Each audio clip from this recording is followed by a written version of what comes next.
बोल वृंदावन बिहारी लाल की जय। एकादशी महात्म की जय। भादव मास कृष्ण पक्ष की एकादशी, अजय एकादशी। कुंती पुत्र युधिष्ठिर बोले कि हे जनार्दन, अब आप मुझे भाद्रपद मास की कृष्ण पक्ष की एकादशी के बारे में बतलाइए। उस एकादशी का नाम क्या है, विधि क्या है, सो विस्तार पूर्वक कहिए।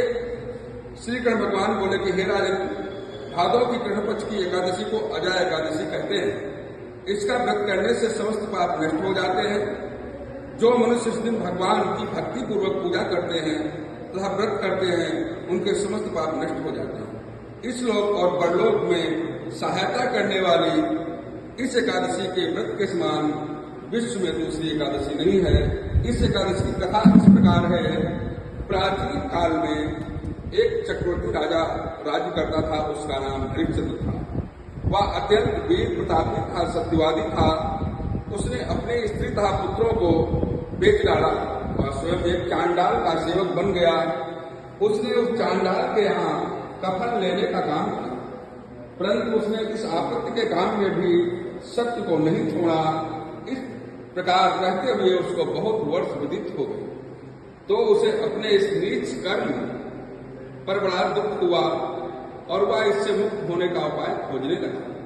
वह उस जगह सदैव इसी चिंता में लगा रहता था कि मैं क्या करूं।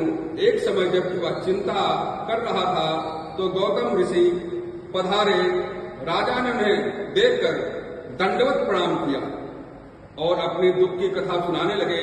महर्षि राजा के दुख से पूर्ण वाक्यों को सुनकर अत्यंत दुखी हुए और राजा से बोले कि हे राजन, भादव के कृष्ण पक्ष में एकादशी होती है।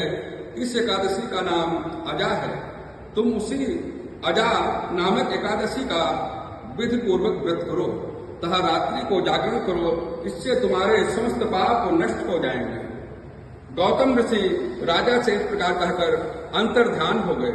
अजा नाम की एकादशी आने पर राजा ने उनके कहे अनुसार विधि पूर्वक व्रत तथा रात्रि जागरण किया। उसी व्रत के प्रभाव से राजा के समस्त पाप नष्ट हो गए। उस समय स्वर्ग में नगाड़े बजने लगा था, पुष्पों की वर्षा होने लगी।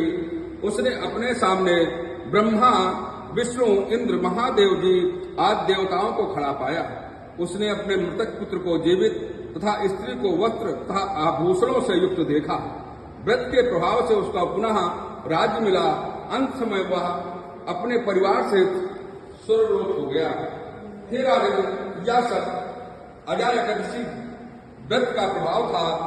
जो मनुष्य इस व्रत को विधि विधान पूर्वक करते हैं तथा रात्रि जागरण करते हैं, उनके समस्त पाप नष्ट हो जाते हैं और अंत समय में स्वर्ग हो जाते हैं।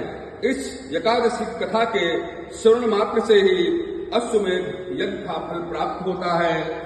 बोल वृंदावन बिहारी लाल की जय। श्रीमन नारायण नारायण नारायण भगवन नारायण नारायण नारायण लक्ष्मी नारायण नारायण नारायण बद्री नारायण नारायण नारायण राधे नारायण नारायण।